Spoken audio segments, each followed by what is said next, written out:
नमस्कार, स्वागत है आपका एमपी न्यूज में। मैं हूं आपके साथ दीक्षा और जिस तरह से हम लगातार आपके सामने बड़े मुद्दों पर चर्चा करते रहते हैं, आज फिर एक बार हमारे साथ न्यूज रूम के लिए मौजूद हैं एडिटोरियल टीम के संदीप मीणा, राहुल पटेल और युवराज सिंह।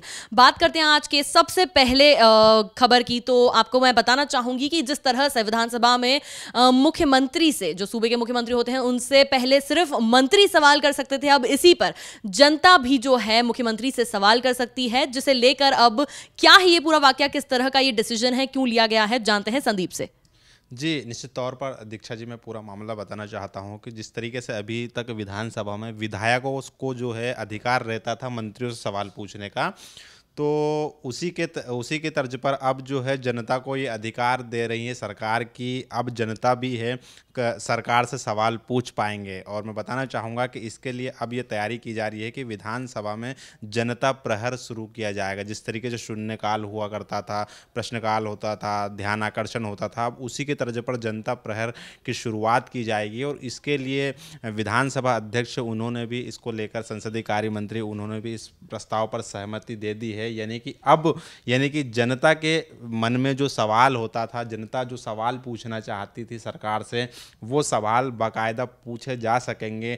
और अभी तक जो अधिकार विधायकों को रहता था, अब वो अधिकार जनता को भी दे दिया गया और इसके लिए कवायद भी तेज हो गई। और इसकी मैं प्रोसेस भी बता देना चाहता हूँ दीक्षा, कि होगा क्या इसमें कि जनता के जो सवाल होंगे वो एक लॉटरी प्रक्रिया के द्वारा लिए जाएंगे और उन्हीं सवालों से संबंधित जो विभाग होंगे उनसे पूरी जानकारी जुटाई जाएगी उन सवालों की। और फिर विधानसभा में बाकायदा फिर एक और लॉटरी सिस्टम होगा, उसके द्वारा कुछ प्रश्न को सिलेक्ट किए जाएंगे और जो जवाब आए हैं विभागों से, उन जवाबों को वहाँ पर दिया जाएगा। यानी कि यहाँ पर जनता को पूरा अधिकार दिया गया है। और ये जो जनता प्रहर जो है, पहले भी शिवराज सरकार के समय भी था और दिग्विजय सिंह सरकार के समय भी था। हालांकि इन दोनों ही सरकारों के समय इनका स्वरूप अलग था। और अब चूंकि कमलनाथ सरकार जो आई है मध्य प्रदेश में, कांग्रेस की 15 सालों के बाद वापसी हुई है और कांग्रेस ने अपने वचन पत्र में भी ये कहा था कि उसकी सरकार बनेगी तो विधानसभा सत्र में जनता को ये अधिकार दिया जाएगा, और उसकी वचन पत्र में भी कहा था। तो अब उसी के तहत लोकसभा चुनाव है, उससे पहले एक और कमलनाथ सरकार ने अपना ये वचन भी पूरा कर दिया है। जी बिल्कुल, एक बार फिर से हमें प्रदेश के मुख्यमंत्री कमलनाथ अपना दिया हुआ वचन, जो विधानसभा के चुनाव के पहले उन्होंने वचन दिया था, उसे निभाते हुए नजर आए हैं। बढ़ते हैं हमारी अगले खबर की ओर, जो है लोकसभा चुनाव के मद्देनजर। जी हां, आपको बता दें, लोकसभा चुनाव के मद्देनजर अब जो है कांग्रेस पार्टी ने कवायदें तेज कर दी हैं। लोकसभा चुनाव में कौन से उम्मीदवार रहेंगे, कौन सी सीट से वे लड़ेंगे, इस पर एक अनौपचारिक बैठक ली गई, जिसमें दिल्ली में प्रदेश के मुख्यमंत्री कमलनाथ भी पहुंचे थे। आइए जानते हैं क्या है ये पूरा वाकया। जी बिल्कुल, आज यदि हम बात करें दीक्षा, तो जैसे लोकसभा चुनाव आने वाले हैं, चुनाव की रणभेरी बज चुकी है और दोनों ही पार्टियां मिशन 29 को लीड कर रही है। एक तरह अगर भारतीय जनता पार्टी की बात करें तो वो भी कह रहे हैं कि हम 29 सीट जीतेंगे, तो वहीं कांग्रेस अपने वचनों को पूरा करके ये दिखाना चाहती है कि हम भी 29 सीट जीतेंगे। तो वहीं इसी कड़ी में अगर हम कांग्रेस की बात करें तो कांग्रेस द्वारा लोकसभा टिकट को लेकर मंथन शुरू हो गया है। और मैं आपका ध्यान आकर्षण करना चाहूँगा, जिस प्रकार से विधानसभा चुनाव में सूझबूझ भरे तरीके से टिकट वितरण किया गया था, जिसका ही फलस्वरूप है कि मध्य प्रदेश में कांग्रेस वनवास पूरा कर पाई थी। तो इसी कड़ी में जिस प्रकार से हम देखेंगे कि भारतीय जनता पार्टी जगह जगह रैलियां कर रही है, चर्चाएं कर रही है, मंथन कर रही है, अपन मेरा बूथ सबसे मजबूत, संकल्प रैली और सारी चीजें कर रही है, तो वहीं उसी तर्ज पर या यूं कहें कि एक अलग रणनीति के तहत जो कांग्रेस है, वो कांग्रेस सबसे ज्यादा फोकस कर रही है टिकटों को लेकर। क्योंकि यदि कभी भी टिकट का वितरण अगर गलत होता है तो पूरा जो समीकरण है, गुणा भाग है राजनीति का, वो बिगड़ जाता है। तो यही एक रणनीति के तहत आज दिल्ली में बैठक संपन्न हुई है। इस बैठक में तमाम आला अधिकारी कांग्रेस के मौजूद रहे, साथ ही मधुसूदन मिस्त्री जो कांग्रेस के दिग्गज नेता है, उनकी पूरी अध्यक्षता में यह बैठक हुई। इस बैठक में सूबे के मुख्यमंत्री कमलनाथ भी पहुंचे, उन्होंने भी अपनी राय दी। और जिस प्रकार की सूत्रों से, एमपी न्यूज के सूत्रों से हवाले से खबर आ रही है कि कुछ सीटों पर राय बन चुकी है, जल्द ही नाम अनाउंस किए जाएंगे। साथ ही कई सीटों पर ऐसे उम्मीदवार को भी देखा जा रहा है जो हम बात करें कि 3-3 दशकों से भारतीय जनता पार्टी का गढ़ बने हुए हैं, वहां से अब किसी नए चेहरे या युवा चेहरे को टिकट देने पर मंथन चल रहा है। तो अब कुल मिलाकर जिस प्रकार से ये औपचारिक बैठक रखी गई है दिल्ली में, इससे तो यही नजर आ रहा है कि अब जल्द ही कांग्रेस अपनी पहली लिस्ट जारी करेगी 29 लोकसभा सीटों से कि आखिर किन लोगों पर वो विश्वास जताए और किन लोगों पर विश्वास जताते हुए मिशन 2019 का आगाज करे। जी बिल्कुल, कहीं ना कहीं इस पूरी औपचारिक बैठक में मुख्यमंत्री, प्रदेश के मुख्यमंत्री कमलनाथ की अहम भूमिका रही है। कहीं ना कहीं वो भी किसी न किसी नाम पर मुहर लगाने में अहम भूमिका निभाएंगे। बढ़ते हैं हमारे अगली खबर की ओर। जिस तरह से दर्शकों आप जानते हैं, कल का दिन हमारे पूरे देश में एक राष्ट्र पर्व की तरह मनाया गया। जिस तरह से अभिनंदन की देश में, वतन में वापसी हुई है, उसके बाद से पूरे देश में जश्न का माहौल है। और इसी पूरे जश्न के माहौल में दिग्विजय सिंह ने ट्वीट करके पाकिस्तान की तारीफ की है कि उन्होंने एक अच्छी पहल की है अभिनंदन को अपने देश, अपने वतन वापस भेजकर। जानते हैं क्या है, किस तरह की प्रतिक्रिया अब इस पर विपक्ष देगी, संदीप से।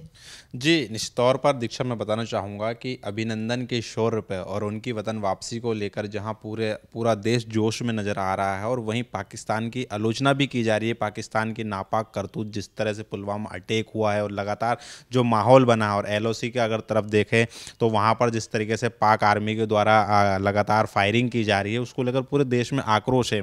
और मैं बताना चाहूँगा कि हमारे जो भारत सरकार है उसका इतना प्रेशर था, जब भारत का जवान पाकिस्तान की सीमा पर जाता है और वहाँ पर चले जाता है, और वहाँ की जब आर्मी उसको गिरफ्तार करती है उनको, और उस दौरान फिर ये होता है कि इतना प्रेशराइज हो जाता है पाकिस्तान की अभिनंदन को छोड़ना ही पड़ता है। लेकिन ये एक प्रेशर की वजह से ये सारी चीज़ हुई है। लेकिन वहाँ पर अब इस बीच कांग्रेस के पूर्व मुख्यमंत्री दिग्विजय सिंह का बयान आता है। वो कहते हैं कि पाकिस्तान की तारीफ़ की उन्होंने, और कहा है कि पाकिस्तान सरकार का ये काफ़ी अच्छा कदम है। तो कहीं ना कहीं इसको लेकर सियासी जो बाजार है अब गरमाने लगा, क्योंकि मैं बताना चाहूँगा कि पाकिस्तान ने ना शर्त पर ना संधि पर, बिना किसी शर्त के जो है अभिनंदन को भारत के पास सौंपा है। तो कहीं ना कहीं ये एक प्रेशर था, बड़ा दबाव भी था। अंतर्राष्ट्रीय मुद्दों को देखा जाए या दूसरे देश जिस तरह से भारत के साथ खड़े थे, तो कहीं ना कहीं उन तमाम दबावों को देखते हुए पाकिस्तान को रिहा करना पड़ा अभिनंदन को। लेकिन दिग्विजय सिंह का ये जो बयान है कहीं ना कहीं ये भी दर्शाता है कि उनका जो रुख है वो कहीं ना कहीं पाकिस्तान की सरकार की तरफ फेवर में जाता है। तो इससे विवाद की स्थिति भी निर्मित हो सकती है, क्योंकि आज के दौर में इस तरीके का जो बयान होता है, और जिस तरीके से मध्य प्रदेश में या पूरे देश की बात की जाए, भारत और पाकिस्तान को लेकर जो हालात निर्मित हुए हैं उसको लेकर हर लोग संवेदनशील रवैया अपनाए हों। और ऐसे में दिग्विजय सिंह जिस तरीके से बयान दिया उन्होंने कि पाकिस्तान सरकार की तारीफ़ की है, क्योंकि मैं बताना चाहूँगा कि जब से पुलवामा अटैक हुआ है और जिस तरीके से पाकिस्तानी प्रधानमंत्री इमरान खान का जो स्टेटमेंट आए हैं तमाम, उन्होंने पुलवामा हमले पर ना तो अपना दुख व्यक्त किया है और ना ही उन्होंने आतंकवाद को बैन करने की बात की है, ना ही और तमाम जो जैश ए मोहम्मद है या मसूद अजहर है उनको बैन करने की बात की। लेकिन इस तरीके से अगर ये होता है और ये बयानबाजी हमारे यहाँ से जाती है तो कहीं ना कहीं इस पर जो है विवाद होना लाजमी है। तो उसी को दिग्विजय सिंह के बयान को लेकर ही जो है सियासत गरमाती हुई नजर आ रही है। जी बिल्कुल, जिस तरह से पुलवामा हमले के बाद नवजोत सिंह सिद्धू जो कि पंजाब से मंत्री भी हैं, उन्हें ट्रोल किया गया था यूजर्स के द्वारा जब उन्होंने सिर्फ इमरान खान की तारीफ करते हुए एक लाइन कही थी। अब एक बार फिर इतनी बड़े पद पर रह चुके पूर्व मुख्यमंत्री दिग्विजय सिंह का ऐसा ट्वीट आना अपने आप में एक विवादित बहुत बड़ा टॉपिक बन सकता है, और विपक्ष की इस पे आगे आगामी दिनों पे क्या प्रतिक्रिया रहती है ये देखना होगा। बढ़ते हमारी अगली खबर की ओर। जिस तरह से आप जानते हैं, लगातार आपको MP न्यूज़ सुबह से खबरें दे रहा है कि आज विजय संकल्प बाइक रैली का जो है आयोजन किया गया था। बीजेपी के अध्यक्ष अमित शाह ने इस पूरे प्रचार का जो है शंखनाद किया। आज से लोकसभा चुनाव का प्रचार प्रसार शुरू हो चुका है, और इसी दौरान अब जो है बीजेपी के राष्ट्रीय महासचिव यानी कैलाश विजयवर्गीय और उनके पुत्र आकाश विजयवर्गीय ने भी बहुत ही जोर शोर से लोकसभा चुनाव की तैयारियों को और प्रचार प्रसार को शुरू कर दिया है। किस तरह से इसका आगाज किया है, आइए जानते हैं युवराज से। जी हाँ दीक्षा, मैं आपको बताना चाहता हूँ कि बीजेपी ने अब लोकसभा चुनाव की तैयारियों का बिगुल बजा दिया है, और इसी के तहत अब लोकसभा चुनाव में कुछ ही माह बचे हैं तो पिता पुत्र की जोड़ी ने लोकसभा चुनाव की तैयारियां शुरू कर दी है। कैलाश विजयवर्गीय ने विधानसभा क्षेत्र क्रमांक 1 से तैयारियां शुरू कर दी है, और इसी के तहत इंदौर के सभी विधानसभा क्षेत्रों में विजय संकल्प रैली निकाली गई थी, और इसी के तहत कैलाश विजयवर्गीय ने तकरीबन हज़ारों की तादाद में कार्यकर्ताओं को संबोधित किया है, और उन्होंने विंग कमांडर अभिनंदन की तारीफ भी की है और कहा है कि सेना के जाबाजों पर फ़क्र है। और उन्होंने ये भी कहा है कि उनको दुख होता है जब कांग्रेस जैसी कुछ एक पार्टियां जब सबूत मांगती है स्ट्राइक का। और वहीं उन्होंने साफ तौर पर ये कहा है कि आने वाले लोकसभा चुनाव में इस बार वापस से बीजेपी जीतेगी। वहीं इंदौर विधानसभा क्षेत्र क्रमांक 3 की जिम्मेदारी आकाश विजयवर्गीय ने संभाली थी और आकाश विजयवर्गीय ने भी अपने कार्यकर्ताओं को संबोधित करते हुए जोश का संचार भर दिया। आकाश विजयवर्गीय ने साफ तौर पर सभी कार्यकर्ताओं को ये कहा है कि इस बार वापस से बीजेपी सत्ता में आएगी और इस बार 4 गुना ज़्यादा मतों से बीजेपी जीत दर्ज करेगी। वहीं आकाश विजयवर्गीय ने कांग्रेस के राष्ट्रीय अध्यक्ष राहुल गांधी पर कटाक्ष करते हुए उनको पप्पू भी कहा है और कारण भी बताया है कि आखिर क्यों उनको पप्पू कहा जाता है। आकाश विजयवर्गीय ने साफ तौर पर कहा है कि राहुल गांधी जो है वो स्कूल नहीं जाते थे और उनको पढ़ाने के लिए टीचर उनके घर आया करता था और इसी के तहत उनका विकास नहीं हुआ है और इसीलिए उनको पप्पू की संज्ञा दी जा रही है। तो कहीं ना कहीं उन्होंने साफ तौर पर कटाक्ष किया है राहुल गांधी पर। और वहीं उन्होंने बीजेपी कार्यकर्ताओं को संबोधित करते हुए साफ तौर पर कहा है कि इस बार वापस से लोकसभा चुनाव में एकता के साथ लड़ना होगा ताकि वापस से बीजेपी सत्ता में आ सके और कांग्रेस को एक बार फिर धूल चटा सके। जी बिल्कुल, तो आपने देखा जिस तरह से हमें युवराज ने जानकारी दी है कि कल अभिनंदन के वतन वापस आने के बाद से अब एक बार फिर से पूरा भाजपा जोश से भरा हुआ है, आक्रामक हो चुका है, बहुत ही ज्यादा जोश में है। अब उन्होंने आगाज भी कर दिया है, लोकसभा चुनाव की रैली के थ्रू अपना प्रचार प्रसार स्टार्ट कर दिया है। अब देखना बड़ा ही लाजमी रहेगा कि आगामी लोकसभा चुनाव में कौन सी पार्टी बाजी मार जाती है। ताजा तरीन खबरों के लिए आप बने रहिए MP न्यूज के साथ। नमस्कार।